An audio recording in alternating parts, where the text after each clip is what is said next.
Bonjour tout le monde, j'espère que vous allez bien. On se retrouve aujourd'hui avec cette recette de pain parfaitement adaptée pour les personnes qui sont en rééquilibrage alimentaire.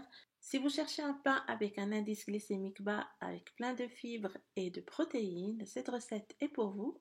J'ai déjà posté il y a quelques temps une version qui va au four. Vous étiez nombreuses à la tester et me faire de bons retours. Aujourd'hui, je vous montre la version à la poêle dont je suis vraiment très fan parce que ces pains sont légers et délicieux. J'utilise la farine d'épeautre avec l'avoine. Vous pouvez remplacer l'épeautre par la farine complète.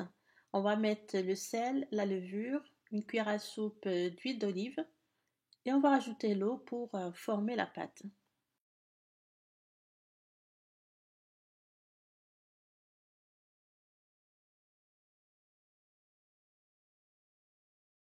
J'ai mis en tout environ 400 millilitres d'eau tiède, mais ça reste selon le type de farine que vous utilisez.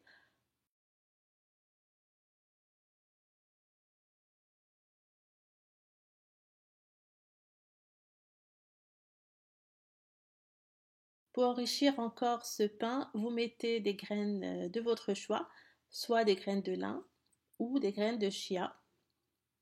Donc ça va apporter plus de protéines au pain. On n'en met pas beaucoup. Une bonne cuillère à soupe suffit.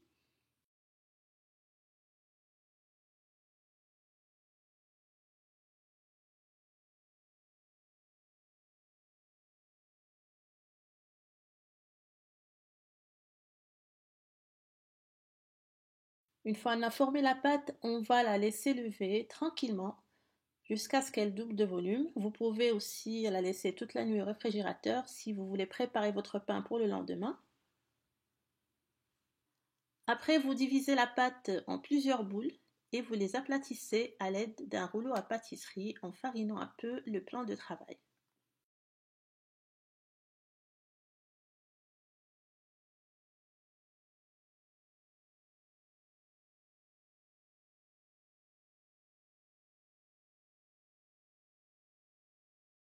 Comme j'ai pas envie d'avoir des pains qui soient épais, je les aplatis assez fins, ne dépassant pas le 1 cm d'épaisseur. Et vous verrez qu'après cuisson, on aura des pains très légers.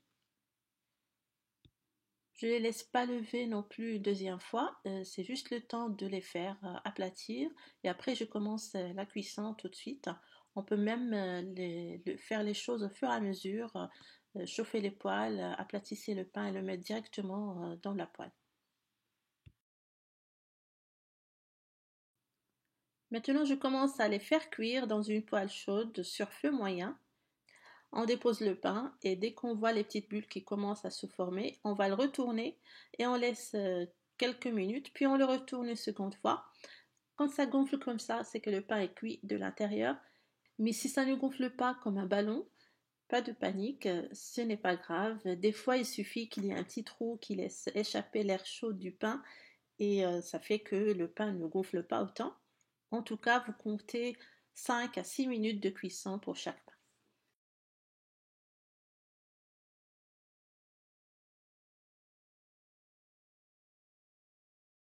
On continue comme ça avec le reste de pain. Si vous pouvez chauffer 2 poêles, ça va très vite.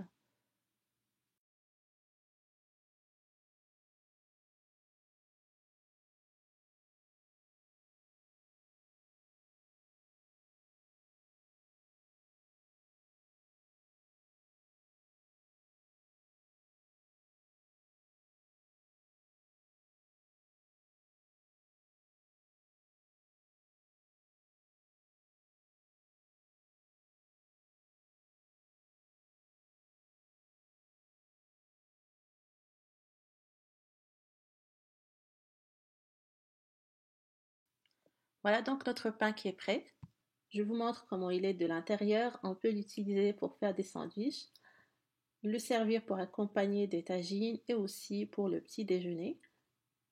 Vous pouvez en préparer une quantité et le mettre au congélateur pour vous en servir au besoin. Notre recette touche donc à sa fin. J'espère qu'elle vous aura plu, que vous allez la reproduire chez vous. Je vous donne rendez-vous bientôt avec d'autres recettes. D'ailleurs, je fais de plus en plus de recettes diététiques. Dites-moi en commentaire si ça vous intéresse. Portez-vous bien et à la prochaine.